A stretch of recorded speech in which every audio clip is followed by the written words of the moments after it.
nós falamos a respeito de alguns fundamentos de mercado que tem trazido e, de certo modo, traz ali uma expectativa muito interessante de negócios e, por outro lado, traz preocupações também. Uma das questões em relação à soja, principalmente, é de uma vocação para valores maiores. Nós temos visto durante essa semana algumas empresas privadas atualizarem os seus dados e esses dados vão mostrando uma estimativa de produção do Brasil entre 119 milhões até 121 milhões de toneladas a serem produzidas, o que mostra uma disposição muito menor de soja no mundo todo, já que o maior produtor, o maior player do mercado, produz menos. A América do Sul de uma maneira geral. Um outro fator é o forte assédio que se tem hoje da China sobre aquisições de soja norte-americana, principalmente concentrando suas compras na campanha 22-23. Para falar a respeito desses assuntos e de milho também, eu vou conversar agora com o Matheus Pereira, que participa do programa conosco ao vivo. Matheus, obrigado por participar mais uma vez com a gente. Semana muito agitada, de muito sobe e desce, de um dólar que, quando abriu o mercado no Brasil aqui, começou a apresentar queda. Matheus, como é que, antes de começarmos mesmo a entrevista, como é que você avalia essa semana de tamanha volatilidade, mas de boas expectativas para o mercado da soja? Boa tarde, seja bem-vindo. Juliano, sempre um prazerão estar aqui conversando contigo, meu amigo, e com todos da Agricultura BR. Em linhas gerais, né, foi uma semana extremamente agitada. Costumo brincar aqui que é a típica semana de perder cabelo. Mercado extremamente agressivo, extremamente agitado. De fato, assim, ele não só está muito agressivo, mas ele está recheado, né, de variáveis que fogem muitas vezes dos controles, né, os controles fundamentais, que é a nossa base de análise aqui dentro da Pátria Agronegócios. A gente está muito dependente, né, de fatores políticos, geopolíticos, assim dizendo, né, que é esse conflito entre a Rússia e a Ucrânia. Então, de fato, uma semana muito agressiva. E aparentemente, Fabiano, só um aperitivo ainda do que vem pela frente. De fato, esse mercado está se mostrando muito agressivo e todas essas movimentações deverão se tornar ainda mais intensas ao longo das próximas semanas, caso esse conflito se perdure. Matheus, e agora sim, falando a respeito do que nós estamos vendo no mercado, nós temos esses elementos, né, que são extra fundamentos que vão influenciando os negócios e uma influência muito forte, principalmente chinesa, nas aquisições da campanha 2022-2023, depois de sinalizar ficar um pouco mais afastada aqui das compras de produto do Brasil. Primeiro, eu quero confirmar contigo se isso ocorre e como que isso tem impactado nos negócios internacionais com a oleaginosa. Olha, muito bom ponto levantado, Fabiano. De fato, a gente tem observado o interesse asiático de forma geral, né, em especial a China, que são os principais consumidores do lado asiático, pelo grão aqui disponível no Brasil. Não só a soja, né, os chineses voltam a tratar sobre aquelas barreiras sanitárias que o nosso milho para exportação existe ainda, né, para o mercado asiático. A gente ainda não pode a gente não pode embarcar, a gente pode vender, mas não pode ser embarcado o milho brasileiro em direção à China. Então volta a essas tratativas. Os chineses estão muito agressivos nas novas compras, né? Não só pela ciência, né, de que esse conflito entre a Rússia e a Ucrânia continua, né, dificultando as compras de cereais desses dois grandes produtores, né, que é a Rússia e a Ucrânia, a Rússia com trigo, a Ucrânia com milho, mas também pela falta de oferta, né, Fabiana? A gente conversa aqui sempre, estamos conversando todo ao longo de 2022, na volta daquele tour de safra que realizamos em janeiro, estivemos aqui com exclusividade, né, para trazer o quão caótico é o cenário da safra aqui na América do Sul, e de fato nada mudou. O mercado começou a dar atenção maior para essa guerra e acaba deixando de lado temporariamente o que acontece aqui em campo. Só que a colheita Brasil já atinge 50% da área de toda o Brasil, não, ultrapassou 50%, na verdade. Não só isso, os resultados de lavouras ainda continuam decepcionantes e nada vai mudar de agora em diante, Fabiano. E, de fato, nem que a gente, naquele momento, quando conversamos no passado, já deixamos muito claro que nem se o clima virasse da água, mudasse da água para o vinho, haveria melhoras de perspectivas de produção aqui na América do Sul.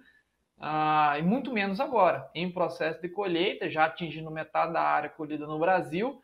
Temos produtividades decepcionantes que vão desde o centro do Mato Grosso. A BR-163 Norte tem nos mostrado, né, ali, enfim, números decepcionantes, bem abaixo do que foi o ano passado.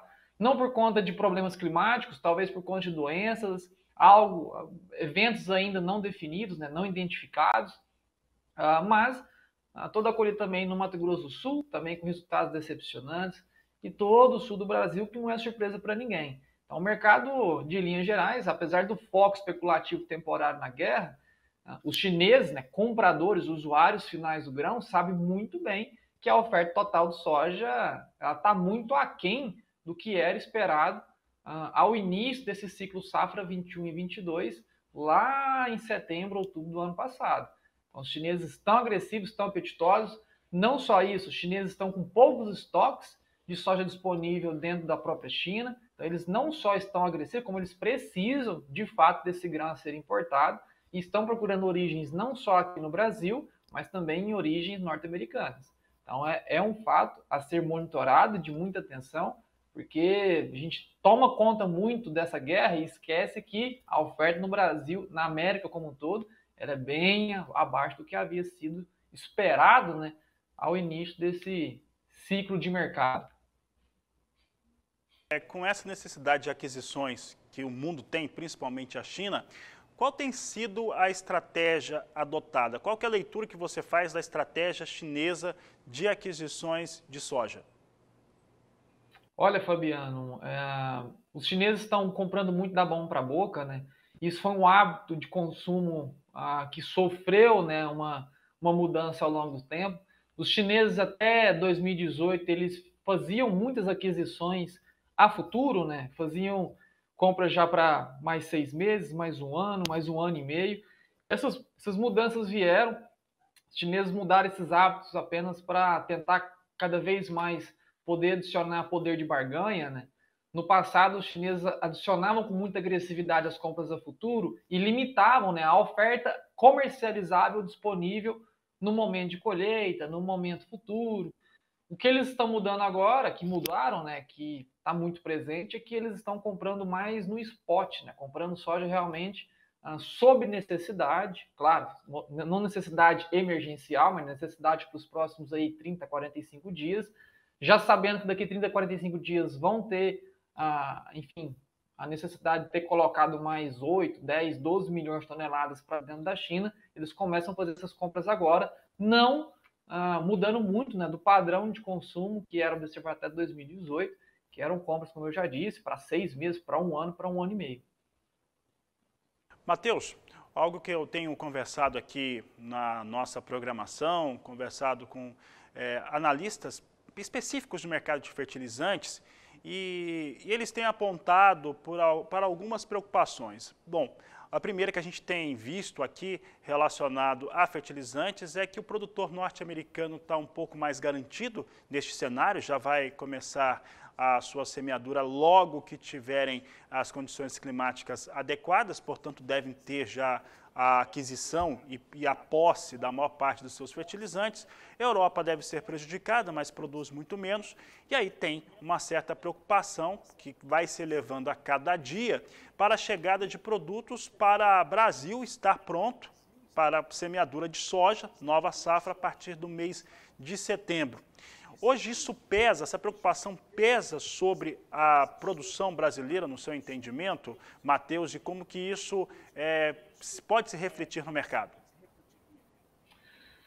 Olha, Fabiana, ela pesa.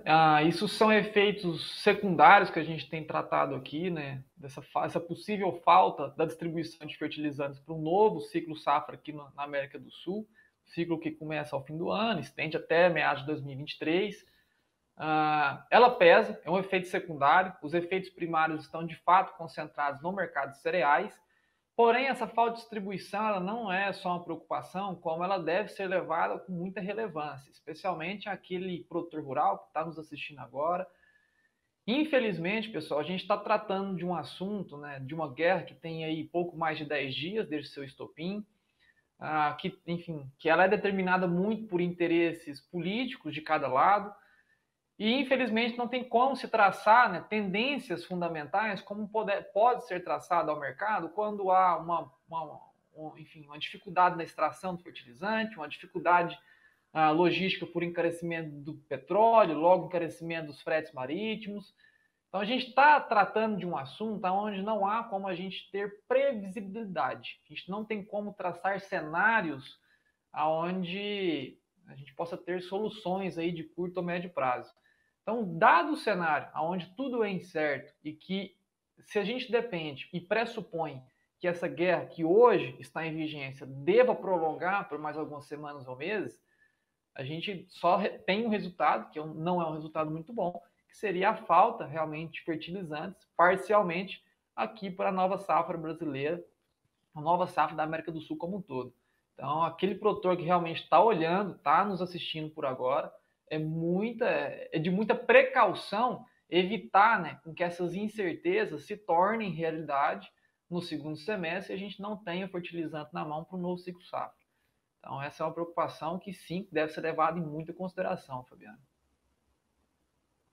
Deus, saindo um pouco da soja e falando de milho, e porque basicamente é o mesmo produtor, olha só, nós estamos vendo o mercado brasileiro apresentar uma tendência diferente do que aquela que teríamos para um período no qual a semeadura acontece, né? Tem ocorrido no país inteiro, está acima de 60% em média até o fechamento da janela ideal, o que é um bom volume de área.